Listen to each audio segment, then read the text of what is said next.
नारायणं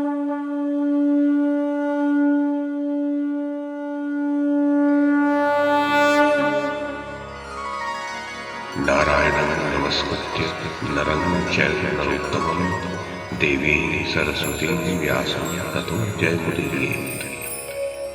ओम नमो भगवते वासुदेवाय, ओम नमः पितामहाय, ओम नमः प्रजापतिभ्यः, ओम नमः कृष्णद्वैपायनाय, ओम नमः सर्वविघ्नविनायकेभ्यः।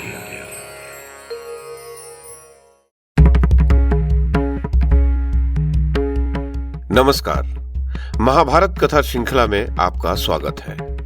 श्रीमन महर्षि वेद व्यास द्वारा रचित महाकाव्य महाभारत को एक कथा श्रृंखला के रूप में प्रस्तुत करते हुए पिछली कड़ी में मैंने मूल संस्कृत ग्रंथ के प्रथम पर्व, जो आदि पर्व के नाम से प्रसिद्ध है, उसके 5वें उपपर्व आस्तिक पर्व में कही गई जन्मेजय की प्रतिज्ञा की जो कथा है उसे आपको सुनाया था।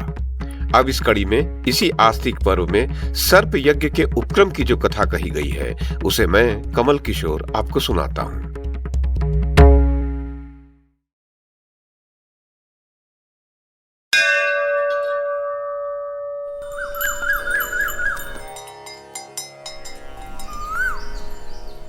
उग्र शिवाजी कहते हैं, तत्पश्चात राजा जन्मेजय ने उस समय पुरोहित तथा ऋत्विजों को बुलाकर कार्य सिद्ध करने वाली बात कही।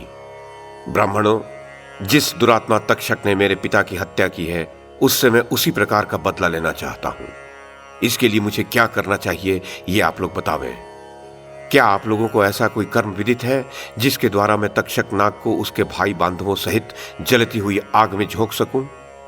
उसने अपनी विषाग्नि से पूर्व काल में मेरे पिता को जिस प्रकार दग्ध किया था उसी प्रकार मैं भी उस पापी सर्प को जलाकर भस्म कर देना चाहता हूं। ऋत्विजों ने कहा, राजन, इसके लिए एक महान यज्ञ है जिसका देवताओं ने आपके लिए पहले से ही निर्माण कर रखा है। उसका नाम है सर्प सत्र। पुराणों में उसका वर्णन आया है।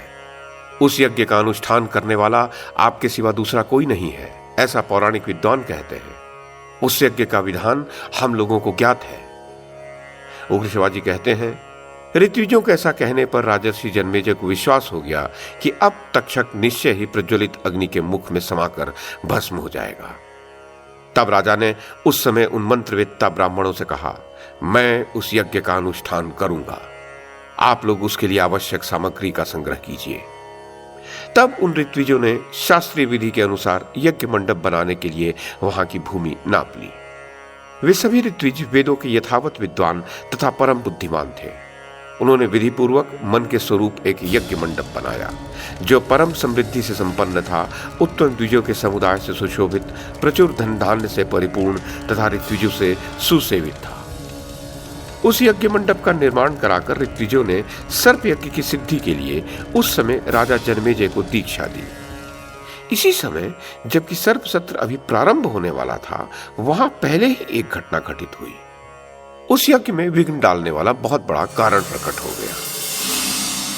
जब वो यज्ञ मंडप बनाया जा रहा था, उस समय वास्तुशास्त्र के पारंगत विद्वान, बुद्धिमान एवं अनुभवी सूत्रधार शिल्पवेत्ता सूत ने वहां आकर कहा, जिस स्थान और समय में यह यज्ञ मंडप मापने की क्रिया प्रारंभ हुई है उसे देखकर यह ज्ञात होता है कि एक ब्राह्मण के कारण यह यज्ञ पूर्ण न हो सकेगा।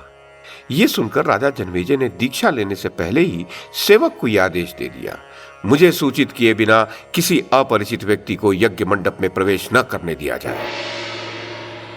उग्र शिवाजी कहते हैं, शौनक, तदनंतर सर्प यज्ञ की विधि से कार्य प्रारंभ हुआ।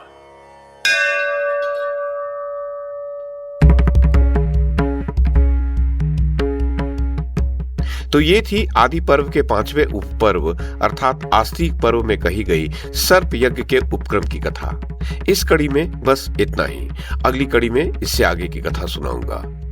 YouTube के माध्यम से महाभारत की कथा को एक श्रृंखला के रूप में प्रस्तुत करने का हमारा यह प्रयास यदि आपको सराहनीय लगा हो तो कृपया इस कड़ी को लाइक और शेयर करें, चैनल को सब्सक्राइब करें और बेल आइकन को दबाएं। साथ में अन्य लोगों को भी देखने के लिए प्रेरित करें।